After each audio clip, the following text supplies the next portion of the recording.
नाम क्या है आपका? हेमा नाम है। और आप कहाँ की रहने वाली हैं? हम लाल गोपालगंज के रहने वाले हैं।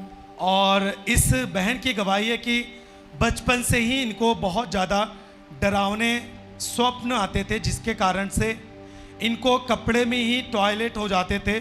और जब भी ये सोती थी, जब इन्हें डरावने स्वप्न आते थे तो इनको ऐसा ही लगातार होता था।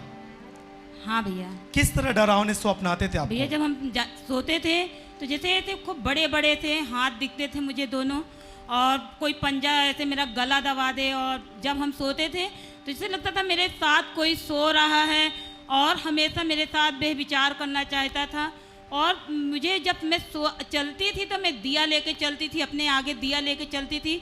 और जब सोती भी थी तो मैं एकदम दिया अपने पास रख के जला के सोती थी, मुझे इतना डर लगता था। और आपको इस कारण से फिर आप इसी शर्म के मारे आप कहीं रिश्तेदारी भी नहीं जाती थी, और यदि कहीं आप गई तो वहाँ पर भी ऐसी समस्या आपको होती थी और बहुत ज़्यादा आपको लज्जा महसूस होती थी। भैया जब हम सोते ही थे और सोते सोते मेरे को इतना डर लगने लगता था, किसी दिन तो हम पूरा पसीने से भीग जाते थे।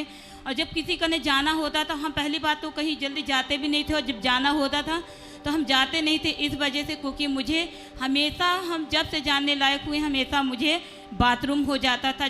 जैसे चाहे दिन में सो जाते थे तभी, और रात में तो कभी कभी 2-2, 3-3 बार हो जाती थी। और आप सुन पा रहे कलीसिया, ये लज्जा का कारण था, और इस कारण से ये बहन बहुत ही अपने जीवन में शर्मिंदगी महसूस करती थी, और जिसके कारण ये कोई भी रिलेशन में नहीं जाती थी, और वहाँ पे जाती थी तो बहुत डर कर रहती थी, और वहाँ पर भी इनको ऐसा हो जाता था। और इन्होंने लिखा है कि इन्होंने कोई इलाज भी नहीं करवाया क्योंकि इनको शर्म आती थी इस बात को बताने के लिए। और इन्होंने लिखा कि ये प्रॉब्लम इनको लगभग 47 सालों तक लगातार होती रही। यस भैया। और लगभग 5 से 6 बार आपका एक्सीडेंट भी हो गया, आपने बताया। यस भैया। हमेशा जब चलते थे पहले तो जैसे हम देखते थे कि गाड़ी बहुत दूर हो, और जैसे हम अगर सड़क पे पैर रखते थे तो गाड़ी एकदम आके मुझे ऐसे टक्कर मार के चली जाती थी, मुझे कुछ पता ही नहीं रहता था। और जब मेरा एक्सीडेंट हो जाता था तो मुझे ले जाते थे अस्पताल में, तब मुझे पता चलता था कि मेरा एक्सीडेंट हुआ है। कहीं 10 टाँके, कहीं 12 टाँके, मेरा पूरा सर टाँकों से गुथा हुआ है। सुन पा रहे कलीसिया कि ये बहन इस तरह शर्मिंदगी में जी रही थी, और साथ ही साथ इनका इतना ज़्यादा एक्सीडेंट होता था। इनका कहना है कि जब भी कोई गाड़ियाँ आती थी इनको लगता था दूर है, लेकिन जैसे ये पहुँचती थी गाड़ी पास में आकर इनको टक्कर मारती थी, और इनके सिर में बहुत ज़्यादा टाँके भी लग चुके हैं। 5 से 6 बार इनका एक्सीडेंट भी हो चुका है, जिनके कारण इनके सिर में और पैर में काफ़ी चोटें भी आई थी। और किसी रिश्तेदार के द्वारा फिर इनको सुसमाचार मिला। 2020 से ये चर्च आ रही है, वचनों को सुन रही हैं, और इन्होंने लिखा कि करमेल पर्वत की जब प्रार्थना थी 11 मार्च 2022 को, ये परमेश्वर के दास के द्वारा की गई घोषणा जो ये ऑनलाइन मीटिंग अटेंड कर रही थी, इन्होंने रिसीव किया उस प्रार्थना को। उसी दिन के बाद से ये पूरी तरीके से इस तरह से जो इनके जीवन में शर्मिंदगी थी, आज बिल्कुल आज़ाद हैं।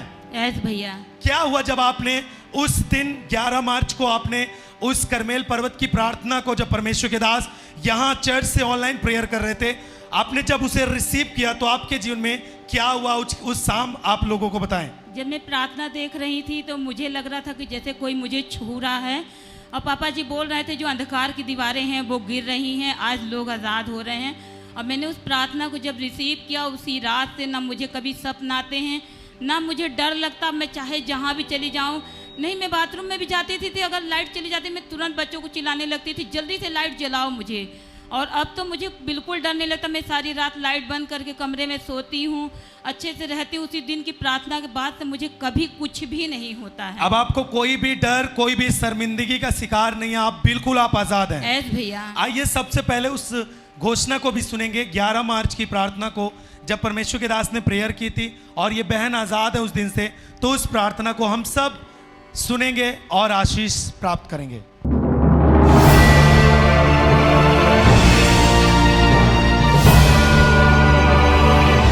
आज इस करमेल प्रार्थना के सेकंड डे में परमेश्वर आपके जीवन के हर उन अंधकार के बल को तोड़ रहा है। लीजिए लीजिए लीजिए हाथों को उठाकर, फायर को लो, कैच द फायर, ला ला ला ला ला ला ला ला ला। जिस बीमारी ने बांधा है, प्रभु कह रहा है मैं तुझे छुड़ा रहा हूं। शरीरों में बीमारियां थकान देती हैं, जीवित परमेश्वर का आत्मा आपको छू रहा है। जीवित परमेश्वर का आत्मा आपको छू रहा है। जीवित परमेश्वर का आत्मा टच कर रहा है।